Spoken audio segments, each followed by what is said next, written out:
buat kalian yang kerja di kantoran dan pernah ngalamin kejadian-kejadian mistis, mungkin kalian relate dengan cerita ini.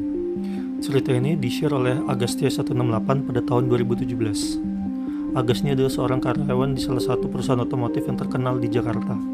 Kantor Agas ini letaknya di pinggiran danau, lokasinya strategis dan pemandangannya bagus.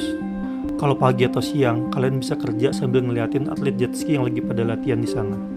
Nah, kalau lapar, cari makanan juga gampang, karena di sini banyak warung makanan di pinggir danau, plus harganya murah. Nah, uniknya lagi, kalau malam, di tempat berubah jadi kafe dangdut. Dari sini, kalian bisa kebayangkan tempatnya kayak gimana.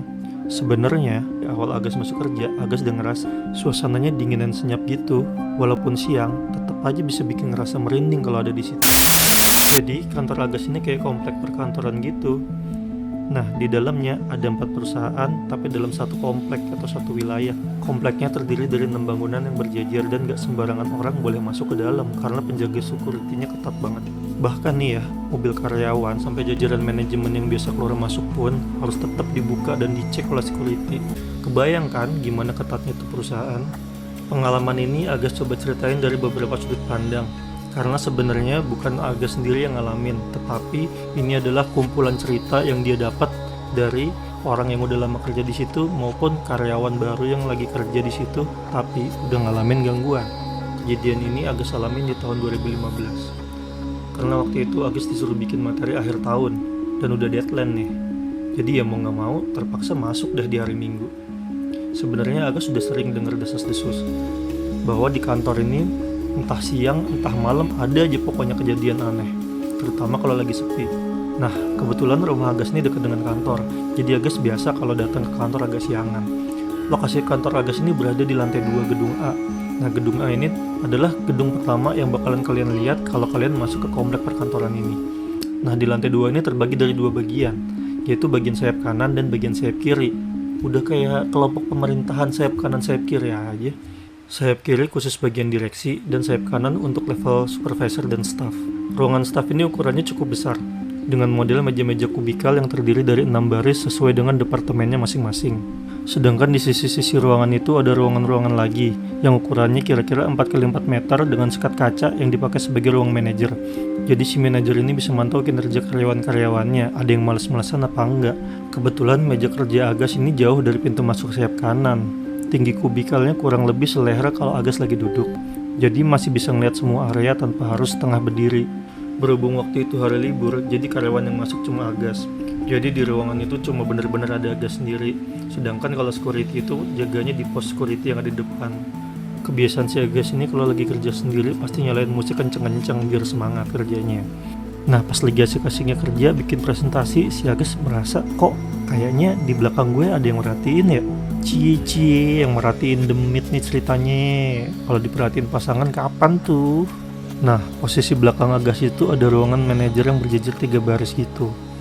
Karena penasaran, si Agas nih coba noleh ke kanan ke arah ruang manajer pemasaran. Lah kok gak ada orang ya? Ya iyalah kagak ada orang. Kan lo tadi sendiri yang cerita kalau lo hari itu masuk cuma sendirian. Ya elah. Oke, kita lanjut lagi ya ceritanya. Nah, tiba-tiba gak lama kemudian Agas denger kayak ada suara outner jatuh dari ruangan itu. Kuprak! Kenceng bet suaranya. Langsung noleh lah tuh si Agas ke belakang. Ya gimana gak noleh, suaranya ngagetin begitu. Nah pas dia lagi lihat, lah kok bener ya outnernya jatuh.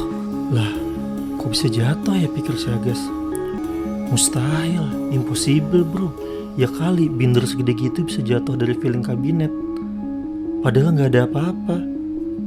Wah udah gak bener sih ini, pikir Agas. Nah tapi si Agas ini coba buat balik lagi fokus ke laptop. Nah Agas udah mulai ngerasa agak tenang nih, karena setelah kejadian binder tadi udah gak ada gangguan lain.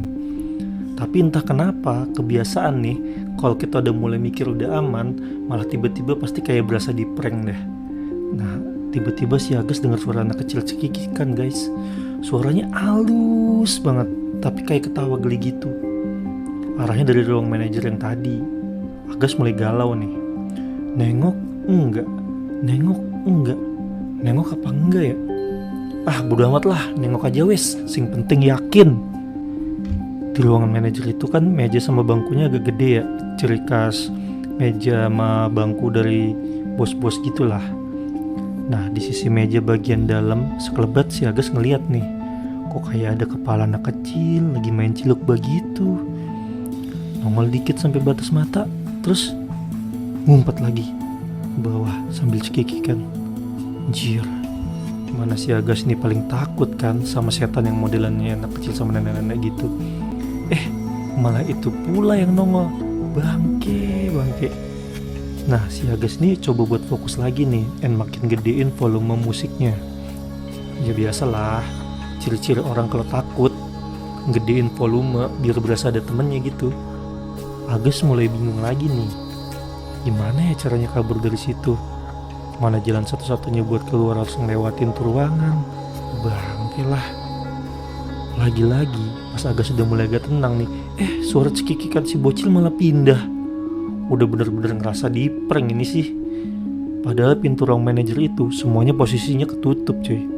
Mana mungkin kan pintu ruangan manajer dibuka gitu aja. Terus mana sekarang suaranya ada di area kubikal 2 baris di depan gue lagi. Pernah gak sih kalian ngerasain takut tapi gak bisa ngelakuin apa-apa karena saking takutnya? Mau gerakin badan dikit aja rasanya setengah mati. Nah, karena arahnya dari depan, udah pasti langsung kelihatan tuh si bocil. Aduh, gimana ya? Kalian tahu kan, ada tipe orang yang penakut tapi penasaran. Jadi meskipun mereka udah tahu nih kalau kemungkinan bakal lihat, tapi tetap aja mereka coba ngelirik ke arah tuh demit. Bener nggak? Nah, itu juga yang dilakuin sama si Agas. Dan bener aja, dia ngeliat lagi tuh si bocil kampret main ciluk bal lagi. Tapi sekarang kelihatannya lebih jelas cuy. Mukanya tuh kelihatan kayak bocah umur 4-5 tahun gitu. Cowok, rambutnya lurus sampai alis, mukanya pucet, tapi bola matanya hitam semua. Ala-ala Juon gitulah.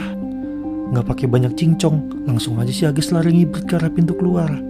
Nih bocil kurang ajar emang. Pas Agas lari, dia malah cekikikan makin kenceng, ngeledek. Sama kayak ada suara orang lompat dari meja ke meja gitu, dari meja satu ke meja lainnya. Tapi arah suaranya nih makin kedekat ke Agas gitu, seolah-olah dia kayak nguber Agas. Nah, kampret momennya adalah pas lagi panik-paniknya and udah sampai pintu keluar, si Agas lupa dong. Buat ngebuka tuh pintu kan harus pakai kartu akses. Nah, apesnya tuh kartu gak kebawa, masih ketinggalan di atas meja. Wah, udah bingung plus tegang, masih harus mikir pula mau balik ke meja apa enggak nih. Mau keluar kagak bisa, mau dobrak pintu apalagi gak mungkin cuy. Bodo amat lah, mau gak mau emang harus balik ke meja ini sih. Mau gimana lagi coba.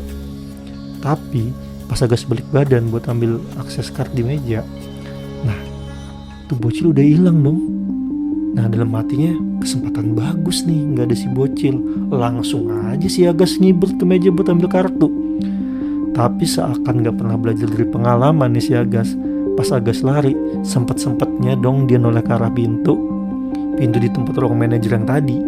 Dan lo tahu, itu si bocil kematian ada di dalam ruangan itu sambil berdiri cuy. Tapi nih bagian epicnya, dia berdirinya posisinya kebalik coy. Jadi posisinya tuh kaki nempel di plafon. Nah, kepalanya tuh ngejuntai ke bawah sambil ketawa ketiwi pula. Wah, gue gak tahu deh, nih setan bocil kayaknya terinspirasi dari film Spider-Man deh, posisinya begitu. Nah, si Agas ingat banget nih, tuh bocil pakai baju warna biru sama celana pendek warna merah. Nah, celana pendeknya ini kayak celana bocah SD zaman dulu gitu. Tapi perasaan kalau gue pikir-pikir, celana SD zaman dulu sama celana SD zaman sekarang sama aja deh. Emang ada bedanya ya? Nah, singkat cerita nih, si Agas sudah berhasil keluar dari sana dan udah sampai ke pos security nih. Nah, security pada bingung kan. Tiba-tiba lihat si Agas lari ke pos dari dalam gedung sampai ngos-ngosan gitu. Ngelihat ekspresi security yang pada bingung, akhirnya si Agas nih ngejelasin apa sih sebenarnya yang baru aja dialamin sampai kayak begitu. Dan lo tahu apa tanggapan dari para security yang ada di sana? Itu mah udah biasa kalau hari lagi sepi gini. Kita juga sering lihat tuh anak kecil ngelambing-lambingin tangan ke arah sini. Secara kan ruangan manajer bisa kelihatan jelas dari arah pos. Tapi anehnya, itu bocil nongolnya cuma kalau pas pagi atau siang doang. Nah kalau sore atau malam malah kagak ada dia. Takut diomelin maknya kali ya. Malahan kadang-kadang tuh bocil suka iseng telepon ke extension security. Tapi pas diangkat cuma ketawa ketiwi doang tuh bocah rese. Tapi ini security rada ngeselin juga ya. Karena pas diminta buat nemenin ke atas buat beresin laptop sambil ngambil barang-barang yang ketinggalan, mereka malah pada kagak berani. Tadi ngomongnya udah biasa, tapi giliran dimintain tolong buat nganterin jawabannya luar biasa. Saya nggak berani mas, elah. Ya tapi seenggaknya mereka ngasih solusi lah ya. Mereka bilang, mas, mending mas tunggu aja dulu sampai agak sorean. Kalau enggak, pulang aja dulu naik taksi atau ojek online.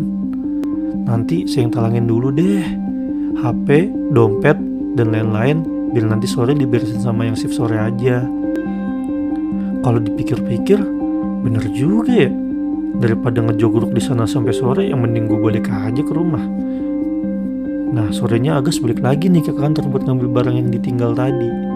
Nah security yang shift sore ini akhirnya nganterin tuh ke atas. Dan lo tahu apa yang terjadi? Buset, itu meja kerja gue kondisinya berantakan banget cuy. Udah kayak habis digeratakin orang. Tapi semua barang masih utuh di situ, nggak ada yang dipindahin gitu sama si bocil rese ini. Abis itu kapok dah, gak lagi masuk sendirian ke kantor kalau pas hari libur. Sebenarnya masih ada banyak cerita di kantor ini, tapi dilanjut next part aja ya. Tungguin aja part selanjutnya ya bro. Thank you.